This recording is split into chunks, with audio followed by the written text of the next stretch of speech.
নামটি সর্বপ্রথম আমি শুনেছি আমাদের আজকের মাহফিলের যিনি প্রধান সুলতানুল ওয়াইজিন আল্লামা খালিদ সাইফুল্লাহ আইয়ুবী হযরত ওয়ালার জবান থেকে। এরপরে কিতাবটা আমি সংগ্রহ করেছি। তো ওই কিতাবের ভূমিকায় এসেছে আল্লামা আব্দুল ফাত্তাহ আবু গুদ্দা রাহিমাহুল্লাহ লিখেন, মা জামা আল্লাহুল খায়রা কুল্লাহু লিআহাদ ইল্লা লিন-নবী সাল্লাল্লাহু আলাইহি ওয়াসাল্লাম। সাত আকাশের যত শ্রেষ্ঠত্ব, সাত জমিনের যত শ্রেষ্ঠত্ব, এই দুইয়ের মাঝখানে যত শ্রেষ্ঠত্ব ছিল, আছে, থাকবে, জান্নাতেরও যত শ্রেষ্ঠত্ব, মিজানেরও যত শ্রেষ্ঠত্ব, হাসরের যত শ্রেষ্ঠত্ব, সবগুলো একসাথে আল্লাহ তাআলা পৃথিবীর কোনো মানুষকে তো দূরের কথা, কোনো নবীকে একসাথে দেয় নাই, শুধু আমার নবীকে একসাথে দান করছেন। এত দাম। এজন্য তিরমিজি শরীফের বর্ণনা, হুজুর সাল্লাল্লাহু আলাইহি সাল্লাম নিজেও বলছেন, ক্বালা রাসূলুল্লাহ সাল্লাল্লাহু আলাইহি ওয়াসাল্লাম, ইন্নাল্লাহা ফাদ্দালানি আলাল আমবিয়া। হুজুর সাল্লাল্লাহু আলাইহি ওয়াসাল্লাম ইরশাদ করেন, পৃথিবীর মানুষ শোনো, আল্লাহ রাব্বুল আলামিন আমাকে সমস্ত নবীদের উপরে শ্রেষ্ঠত্ব দিয়েছেন। সুবহানাল্লাহ। সমস্ত নবীর উপরে আমারে আল্লাহ শ্রেষ্ঠত্ব দিয়েছেন। এটার অনেক অর্থ। এটা কিতাব আছে হুজ্জাতুল্লাহি আলাল আলামিন ফি মুজিজাতি সাইয়্যিদিল মুরসালিন। ওই কিতাবের মধ্যে ইমাম জালালউদ্দিন আস-সুয়ুতি রাহিমাহুল্লাহর একটা বক্তব্য নিয়ে এসেছে। আল্লাহর রাসূল যে বললেন সমস্ত নবীদের চাইতে আল্লাহ আমাকে শ্রেষ্ঠত্ব বেশি দিয়েছেন, এটার অর্থ কি? এটার অর্থ হলো, ইন্নাল্লাহা আযযা ওয়া জাল্লা লাম ইউতি আহাদাম মিনাল আমবিয়া'i ওয়াল মুরসালিন মু'জিজাতান ওয়ালা ফাদিলা ইল্লা ক্বাদ আ'তা রাসূলুল্লাহি সাল্লাল্লাহু আলাইহি ওয়াসাল্লাম আও আ'যামা মিনহা। পৃথিবীতে আল্লাহ তাআলা যত নবী পাঠিয়েছেন, যত রাসূল পাঠিয়েছেন, সব নবীদেরকে আল্লাহ তাআলা যত মুজিজা দিয়েছেন, নবীদেরকে আল্লাহ তাআলা মুজিজা দিয়েছেন, কাউকে 10টা, কাউকে 5টা, কাউকে 2টা, কাউকে 9টা। ইমাম জালালউদ্দিন সুয়ুতি রাহিমাহুল্লাহ বলেন, যত নবীকে আল্লাহ যত মুজিজা দিয়েছেন, সবগুলো একসাথে আল্লাহ আল্লাহর নবী আমাদের নবীকে দিয়েছেন। একটা দৃষ্টান্ত শুধু আপনাদেরকে বোঝাই। হযরত মুসা আলাইহিস সালাতু ওয়াস সালামের মুজিজা ছিল, উনি লাঠির মাধ্যমে পাথরে আঘাত করতেন, পাথর থেকে পানির ব্যবস্থা আল্লাহ করে দিতেন। সুবহানাল্লাহ।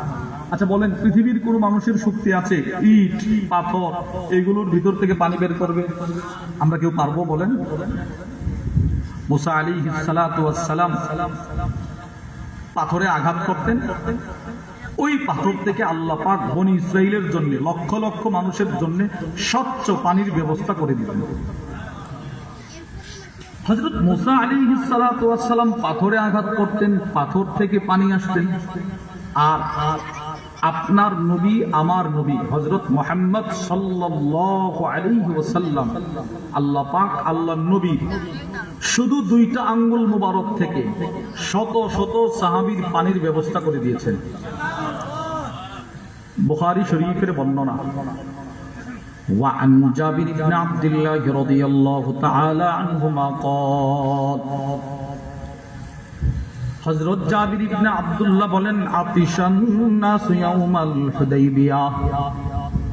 হুদাইবিয়ার দিন যে সমস্ত সাহাবায়ে কিরাম রিদওয়ানুল্লাহি তাআলা আলাইহিম আজমাইন রাসূলুল্লাহ সাল্লাল্লাহু আলাইহি ওয়াসাল্লামের সাথে ছিলেন, সমস্ত সাহাবায়ে কিরাম পিপাসায় কাতরাইতেছে।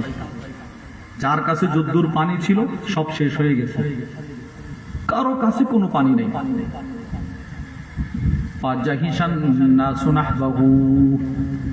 হযরত জাবির ইবনে আব্দুল্লাহ রাদিয়াল্লাহু তাআলা আনহুমা বলেন, সাহাবায়ে কিরাম দলে দলে ছুটছে নবীজির তাঁবুর সামনে, রাসূলের সামনে গিয়ে দাঁড়াইছে। আল্লাহর রাসূল তো আশ্চর্য, কি রে তোমরা সকলে আমার সামনে আসলে যে? মালাকুম, এই তোমাদের কি হলো? ইয়া রাসূলুল্লাহ লাইসা ইনদানা মা, ওগো আল্লাহর নবী আমাদের কাছে কোনো পানি নেই। নাশরাব নাতাওয়াদ্দা ওয়ালা নাশরাব, ওযু করার মতো কোনো পানির ব্যবস্থা নাই, নিজেরা যে পান করব, তৃষ্ণা নিবারণ করব, এটারও কোনো পানির ব্যবস্থা নাই। যদি একটু পানির ব্যবস্থা করে দিতেন। ইল্লা মা বাইনা ইয়াদাই, আপনার সামনে যে মশকটা আছে, রাকওয়া, হাদিসের ভাষায় রাকওয়া, রাকওয়া বলা হয়। ইমাম বদরুদ্দিন আল আইনি রাহিমাহুল্লাহ উমদাতুল কারির মধ্যে লিখেছেন, ইনাউন সাগীরুম মিন জিলদিন, চামড়ার তৈরি ছোট মশক, ছোট ছোট এইরকম ছোট মশক, এই ধরনের একটা ছোট চামড়ার মশক, একটু পানি ছিল। এই পানিটা ছাড়া আমাদের কাছে আর কোনো পানি নেই, আপনি একটু পানির ব্যবস্থাটা করে দেন। ফাওয়াদা ইসবাহু ফির রাকওয়া ফাওয়াদা ইয়াদাইহি ফির রাকওয়া, আল্লাহর রাসূল নিজের বরকতে হাত মোবারকটা সেই মশকের ভিতরে ঢুকায়া দিলেন। সুবহানাল্লাহ, নবী ঢুকাইছে। হযরত জাবির ইবনে আব্দুল্লাহ বলেন, ফাজআলাল মাউ ইয়াসুরু বাইনা আসাবিহি কাআমসালিল উয়ুন, আল্লাহর কসম আমি তাকায় দেখি নবীজির হাত মোবারক ওই মশকের ভিতরে ঢোকানোর পর রাসূলের আঙ্গুল মোবারক থেকে ঝর্ণার মতো পানি বের হচ্ছিল। সুবহানাল্লাহ, এই পানি বের হইতেছে, খুব স্রোত পানি বের হইতেছে। ফাশারিবনা ওয়া তাওয়াত্তানা, হযরত জাবের বলেন, আমরা নবীজির সেই আঙ্গুল থেকে যে পানি মোবারক বের হয়েছে, আঙ্গুল মোবারক থেকে সেই পানিগুলো আমরা পান করলাম। এই পানি দিয়ে আমরা আমাদের ওযুর কাজ সারলাম। সুবহানাল্লাহ বলেন, এই পানি দিয়ে আমরা পান করছি, ওযু করছি। এখন আপনাদের মনে মনে হয়তো কারো মনে আসতে পারে, না জানি কি পরিমাণ পানি বের হয়েছিল, এটা জানা যাবে কতজন ছিল, এটা জানতে পারলাম। হযরত জাবির ইবনে আব্দুল্লাহ রাদিয়াল্লাহু তাআলা আনহুমা যখন এই হাদিসটি বর্ণনা করছিলেন, একজন রাবী সালেম উনি হযরত জাবির ইবনে আব্দুল্লাহ রাদিয়াল্লাহু তাআলা আনহুকে প্রশ্ন করলেন, কাম কুনতুম, হে জাবির ওই দিন তোমরা কতজন ছিলে রে, আপনারা কতজন ছিলেন যেদিন নবীজির আঙ্গুল মোবারক থেকে সাহাবাদের পানির ব্যবস্থা হয়েছিল, কতজন ছিলেন?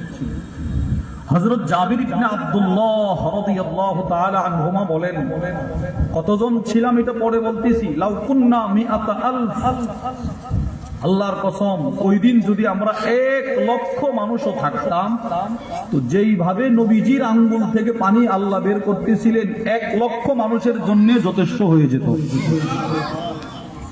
পানিটা কি পরিমাণ বের হয়েছিল চিন্তা করেন। এবার শুনেন কতজন ছিলেন। আমরা ছিলাম 1400 সাহাবী। সুবহানাল্লাহ বলুন, কতজন ছিল? আপনি কি মনে করেন 1400 সাহাবীর জন্য এই 2 লিটার পানি যথেষ্ট হইতো? এবার চিন্তা করেন তো কি পরিমাণ পানি নবীজির আঙ্গুল থেকে আল্লাহ বের করছে। দৃষ্টান্ত নাম্বার 2, এটাও বুখারীর বর্ণনা। ওয়া আন আব্দুল্লাহ ইবনে মাসউদ রাদিয়াল্লাহু তাআলা আনহু قال, হযরত আব্দুল্লাহ ইবনে মাসউদ থেকে বর্ণিত, তিনি বলেন, কুন্না মা'আন নবী সাল্লাল্লাহু আলাইহি ওয়াসাল্লাম ফি সাফার। হযরত আব্দুল্লাহ ইবনে মাসউদ রাদিয়াল্লাহু তাআলা আনহু বলেন, আমরা একদিন নবীজির সাথে এক সফরে ছিলাম। ফাকাল্লাল মা, সফরে থাকা অবস্থায় আমাদের সাথে যে পানি ছিল, পানি কমে গেছে।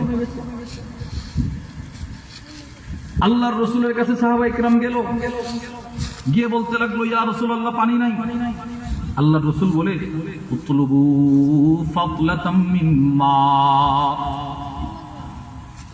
তোমাদের মশকে যেই পানিটা ছিল ওই পানি পান করার পর যতটুকু পানি প্রত্যেকের মশকে যেই পরিমাণ পানি আছে, মনে করেন আমি এই গ্লাসটা দিয়ে পানি পান করার পর অথবা এই বোতলের পানি সবগুলো পান করার পর বোতলে কি 1 ফোঁটা পানি থাকবে না?